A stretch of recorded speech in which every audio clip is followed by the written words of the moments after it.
Il est très important que les gens prennent le contrôle de leur esprit et de leur corps, de manière à pouvoir se calmer afin de réduire ce qu'on appelle la réponse au stress. Réaction au stress.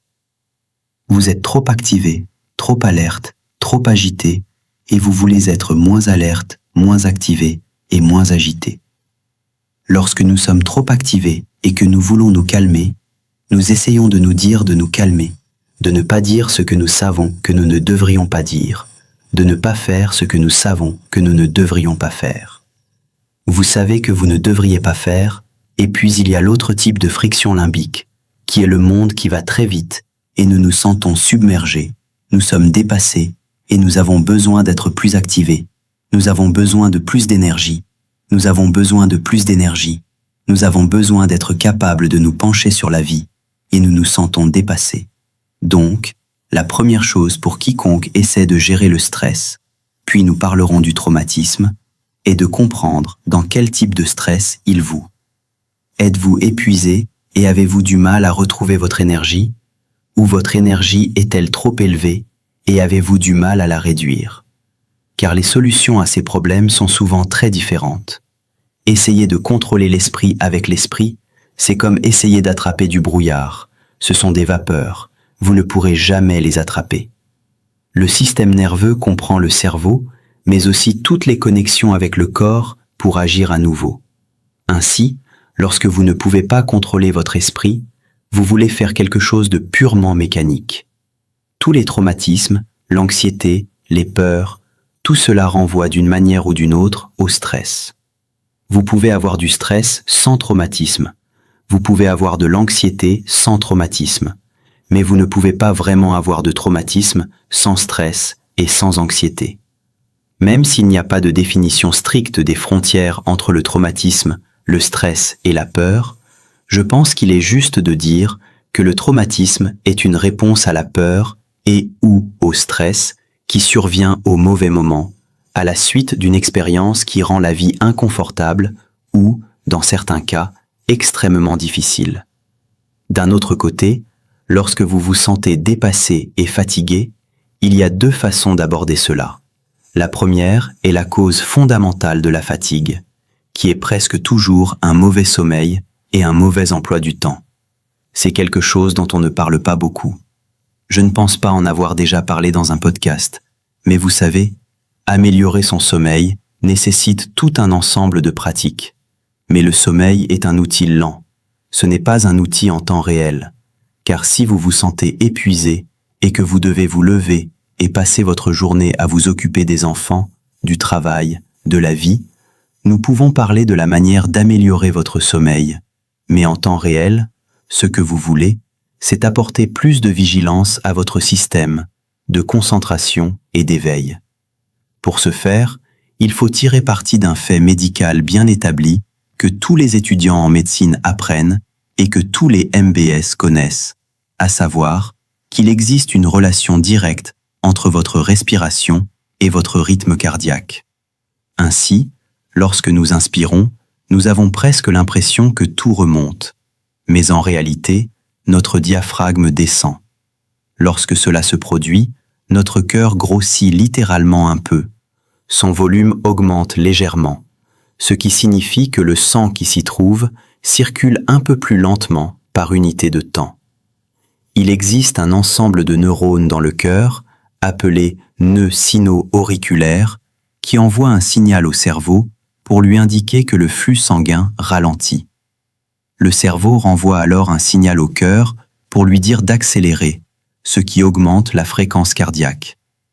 En résumé, lorsque vous inspirez plus vigoureusement ou plus longtemps, vous accélérez votre rythme cardiaque. Il existe d'ailleurs un terme médical pour désigner ce phénomène, mais l'important à retenir est que lorsque vous inspirez, vous envoyez un signal neural à votre cœur pour qu'il accélère, et lorsque vous expirez, le diaphragme remonte et le cœur rétrécit légèrement, car il y a moins d'espace, ce qui un signal est envoyé au cerveau, qui renvoie un signal demandant de ralentir le rythme cardiaque. Donc, si vous voulez être plus alerte, il vous suffit simplement d'inspirer un peu plus vigoureusement ou un peu plus longtemps que vous n'expirez. Des inspirations plus longues ou plus vigoureuses accéléreront votre rythme cardiaque et vous rendront plus alerte, tandis que des expirations plus longues ou plus vigoureuses ralentiront votre rythme cardiaque et vous rendront moins alerte. Une respiration répétitive plus rapide et plus profonde, ou une variante de cela, par la bouche ou par le nez, augmente le rythme cardiaque et provoque la sécrétion d'adrénaline par les glandes surrénales situées juste au-dessus des reins. Cela vous rend plus alerte et vous constatez d'importantes variations du rythme cardiaque lorsque les gens font cela. En général, cela rend les gens agités au début, ils se sentent un peu agités, puis lorsque vous expirez et retenez votre souffle pendant environ 15 secondes, ou ce que vous faites essentiellement est que vous apprenez à rester calme alors que votre corps est submergé par toute cette adrénaline et que votre rythme cardiaque s'accélère, et c'est un contrôle total de haut en bas ce que vous faites à ces moments-là, c'est que vous apprenez à utiliser votre cerveau antérieur et à résister à la tentation de bouger, à résister à la tentation de respirer selon ce schéma particulier de respiration 25 ou 30 fois, suivi d'une expiration et d'une retenue, puis d'une grande inspiration et d'une retenue, parfois en faisant davantage d'inspiration et d'expiration, une respiration répétitive qui consiste en fait à s'entraîner à s'auto-induire du stress. Nous savons, grâce à de bons ouvrages et à certaines recherches scientifiques émergentes, que les recherches sont toujours en cours, qu'il est possible de se sentir à l'aise dans ces états d'agitation, de sorte que votre esprit se sente bien alors que votre corps a envie de trembler ou de bouger, que vous pouvez apprendre à réprimer cette activité. Le bain glacé en est un autre bon exemple. Certaines personnes se jettent directement dans le bain glacé, car l'eau froide induit presque toujours un faible niveau de stress chez les gens. Vous devez en quelque sorte lutter contre cela. Même si vous apprenez à l'aimer, vous devez quand même le faire à chaque fois que vous vous jetez dedans. D'accord, je dois contrôler mon esprit, essentiellement. Exactement, donc le corps dit « c'est vraiment froid, sors maintenant ». Et vous résistez à cela, c'est un contrôle descendant, un pur contrôle descendant, et vous pouvez le faire de nombreuses façons. Il existe en fait quelque chose qui s'appelle l'heure de la douleur. L'heure de la douleur m'a été décrite par un de mes amis, un ancien militaire des forces spéciales, qui m'a dit qu'il vous plaçait là, militaire, mais c'est une sorte d'activité extrascolaire, en dehors de l'armée, qui consiste à vous placer dans une position sur le sol et à vous obliger à rester là pendant 1 heure, ce qui peut être atroce.